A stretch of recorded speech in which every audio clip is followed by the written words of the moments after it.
ରାସ୍ତା କଡ଼ରେ ମହିଳାଟିଏ ଗୋଟିଏ ଛୋଟ ପରିବା ଦୋକାନଟିଏ ଖୋଲିଥିଲେ। ତାଙ୍କର ଗୋଟିଏ 8 ବର୍ଷର ଝିଅଟିଏ ଥିଲା। ସେହି ମହିଳାଙ୍କ ସ୍ୱାମୀଙ୍କ ମୃତ୍ୟୁ ବହୁ ପୂର୍ବରୁ ହୋଇସାରିଥିଲା। ସେଥିପାଇଁ ସେମାନେ ଦୁଇ ମା ଝିଅ ବହୁତ କଷ୍ଟରେ ପରିବା ବିକି ତାଙ୍କ ଘର ଖର୍ଚ୍ଚ ବାହାର କରୁଥିଲେ।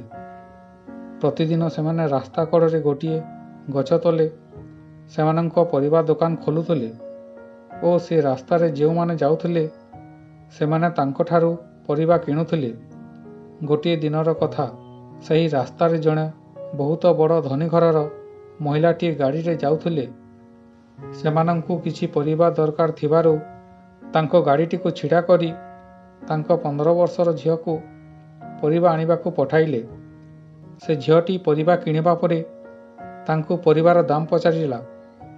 ପରିବା ବିକୁଥିବା ମହିଳାଟି ପରିବାର ଦାମ 30 ଟଙ୍କା କହିଲେ। ସେହି ଝିଅଟି ସେହି ପରିବା ବିକୁଥିବା ମହିଳାର ମୁହଁକୁ 100 ଟଙ୍କା ଫିଙ୍ଗି ପରିବା ଧରି ସେଠାରୁ ଗାଡ଼ିକୁ ଚାଲିଗଲେ। କିଛି ସମୟ ପରେ ସେହି ପରିବା ବିକୁଥିବା ମହିଳାଙ୍କ ଝିଅଟି 70 ଟଙ୍କା ଧରି ଗାଡ଼ି ପାଖକୁ ଗଲା। ସେହି ଧନୀ ମହିଳାଙ୍କୁ କହିଲା, ଆପଣଙ୍କ ପରିବା 30 ଟଙ୍କାର ହେଲା ଓ ବାକି 70 ଟଙ୍କା ଆପଣଙ୍କର ଝିଅ ଭୁଲରେ ଛାଡ଼ିଦେଇ ଆସିଥିଲେ। ଏହା ଶୁଣି ସେ ଗାଡ଼ିରେ ବସିଥିବା ଧନୀ ମହିଳାଟି କହିଲେ, ଏହି 70 ଟଙ୍କା ତୁ ନେଇଯା।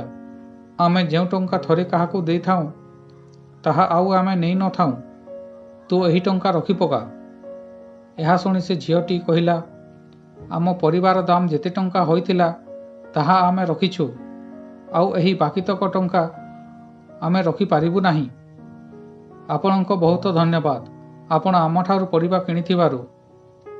ଏତିକି କହି ସେ 8 ବର୍ଷର ଝିଅଟି ସେହି ଧନୀ ମହିଳାଙ୍କୁ 70 ଟଙ୍କା ଫେରାଇ ସେଠାରୁ ତାଙ୍କ ପରିବା ଦୋକାନକୁ ଫେରି ଆସିଲା। ସେଠାରେ ପହଞ୍ଚିବା ପରେ ସେ ଝିଅର ମା ସେ ଝିଅକୁ ପଚାରିଲେ, ତୁ ଗାଡ଼ିରେ ବସିଥିବା ମହିଳାଙ୍କ ସହିତ ଭଲରେ ବ୍ୟବହାର କଲୁ ତ? ସେ ଝିଅଟି କହିଲା, ହଁ ମା, ତୁମେ କହିଥିବା ସମସ୍ତ କଥା ମୋର ମନେ ଅଛି। କେବେ ବି କାହାରିକୁ ଅପମାନ କରିବି ନାହିଁ କି କାହାରି ମନରେ କଷ୍ଟ ଦେବି ନାହିଁ ଓ ବଡ଼ମାନଙ୍କର ସବୁବେଳେ ସମ୍ମାନ କରିବି। ମା, ତୁମେ କହିଥିବା ସବୁ କଥା ମୋର ମନେ ଅଛି। ମା ଝିଅର ଏହିସବୁ କଥାବାର୍ତ୍ତା ସେ ଗାଡ଼ିରେ ବସିଥିବା ଧନୀ ମହିଳାଟି ଶୁଣୁଥିଲେ।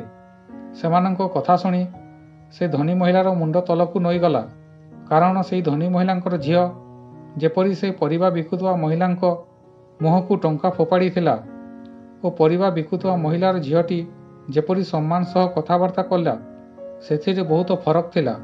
ସେ ଧନୀ ମହିଳାଟି ତାଙ୍କ ଝିଅକୁ ସବୁକିଛି ଦେଇଥିଲେ, ହେଲେ ସଂସ୍କାର ଦେଇନଥିଲେ। ତାପରେ ସେ ମହିଳାଟି ସେଠାରୁ ଚାଲିଗଲେ। କେତେ ଫରକ ଅଛି ଗୋଟିଏ ଗରିବ ଓ ଗୋଟିଏ ଧନୀ ଝିଅର ବ୍ୟବହାରରେ। ସେଥିପାଇଁ ସବୁବେଳେ ନିଜ ପିଲାଛୁଆମାନଙ୍କୁ ଭଲ ସଂସ୍କାର ଦିଅ, କାହିଁକି ନା ତୁମେ ଯେପରି ବ୍ୟବହାର କରିବ ଅନ୍ୟମାନଙ୍କ ସହିତ, ନିଜ ପିଲାଛୁଆମାନେ ମଧ୍ୟ ତୁମ ସହିତ ସେହିପରି ବ୍ୟବହାର କରିବେ। ଆଜିର କାହାଣୀଟି କିପରି ଲାଗିଲା କମେଣ୍ଟ କରନ୍ତୁ। ଭଲ ଲାଗିଥିଲେ ଲାଇକ୍ ସେୟାର କରନ୍ତୁ। ପ୍ରଥମ ଥର ଦେଖୁଥିଲେ ସବସ୍କ୍ରାଇବ୍ କରି ବେଲ୍ ଘଣ୍ଟିକୁ ଅଲ୍ କରନ୍ତୁ। ପୁଣି ଦେଖାହେବ ଆଉ ଏକ କାହାଣୀ ସହିତ। ଧନ୍ୟବାଦ।